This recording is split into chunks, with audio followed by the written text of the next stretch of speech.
క్షేత్రస్థాయిలో ప్రభుత్వం ఎక్కడ కూడా అలర్ట్గా లేదు.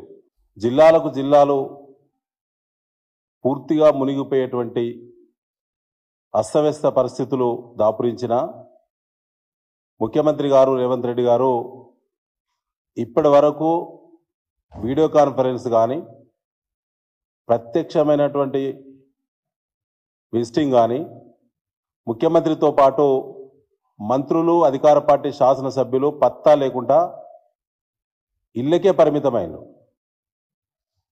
వేలాది మంది ప్రజలు ఇవాళ ఉండడానికి గూడు లేక తిండి తిప్పలకు ఇబ్బందులు పడుతున్నటువంటి ఈ సందర్భంగా ప్రభుత్వ స్పందన సిగ్గుచేటు.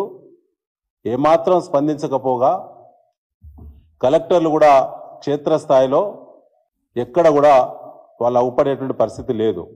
ప్రతి పనికి కూడా కాంగ్రెస్ పార్టీ ప్రభుత్వం వచ్చిన తర్వాత పోలీసుల ద్వారా పనులు చేసేటువంటి అలవాటునటువంటి కాంగ్రెస్ ప్రభుత్వము ఇప్పుడు పోలీసులను కూడా వాడేటువంటి పరిస్థితి లేదు.